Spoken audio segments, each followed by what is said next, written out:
Sunod-sunod ang mga balita ng pagganda ng ating ekonomiya, pero sa kabila niyan, tumaas pa raw ang bilang ng mga Pilipino na walang trabaho. Pagtitiyak naman ng palasyo, nakatutok sila sa paglikha ng mga trabahong pangmatagalan. Balitang hatid ni Claire Delphine. Sa kabila ng ilang magandang balita tungkol sa ating ekonomiya, tila marami pa rin ang mga Pilipinong walang trabaho. Base sa datos ng social weather stations, kumpara noong Disyembre, 1 milyon ang nadagdag sa hanay ng mga walang hanapbuhay nitong Marso. Sa kabila nito, hindi raw natitibag ang positibong pananaw ng mga Pilipino. Kahit matindi ang pag-aagawan ngayon sa mga bakanteng trabaho, mas marami pa rin daw ang naniniwalang madadagdagan ang mga alok na hanapbuhay sa mga Pilipino. Paliwanag ng Malacanang, normal lang daw na mas dumami ang walang trabaho ngayon dahil tuwing Disyembre ay maraming kumpanyang nag-aalok ng pansamantalang trabaho. Mas nakatutok daw ang gobyerno sa mga trabahong pangmatagalan. We are in fact creating jobs on the three areas which we have emphasized: tourism, agriculture, and infrastructure. We want to make sure that we have more jobs, we create more employment for our people. That's a thrust and a commitment from this government to our Filipino people. Kung isa ka sa mga naghahanap ng trabaho, ang call center agent ang pinaka-in-demand o hottest job sa bansa ngayon base sa datos ng Department of Labor and Employment.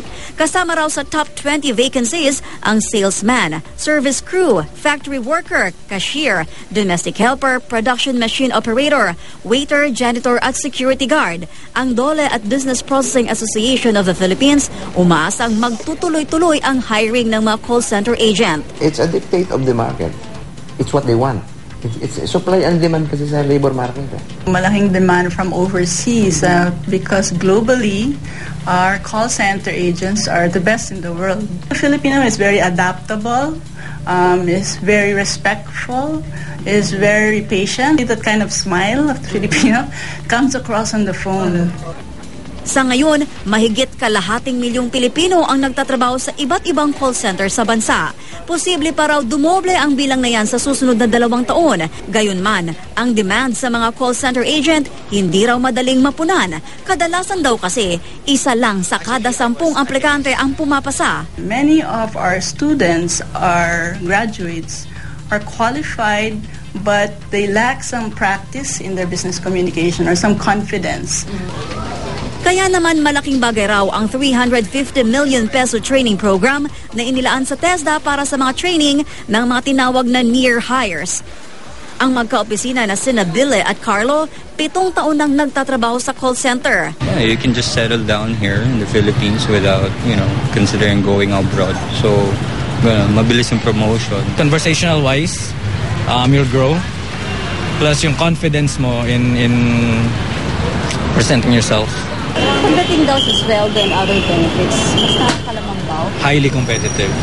Sa call center, 15,000 to 18,000 pesos ang sweldo sa entry level. Mabilis daw itong tumaas at may kasama pang ibang benepisyo tulad ng mga bonus na hindi raw makukuha sa ibang industriya. Walang diskriminasyon sa edad at edukasyong natamo, basta't kaya raw ang trabaho sa call center. Madali raw makapasok sa trabahong ito. Target ngayon ng BPAP na mas lawakan pa ang mga oportunidad sa industriyang itong naging instrumento rin sa pagpapakilala sa mundo sa galing ng Pinoy. Claire Delphine, GMA News.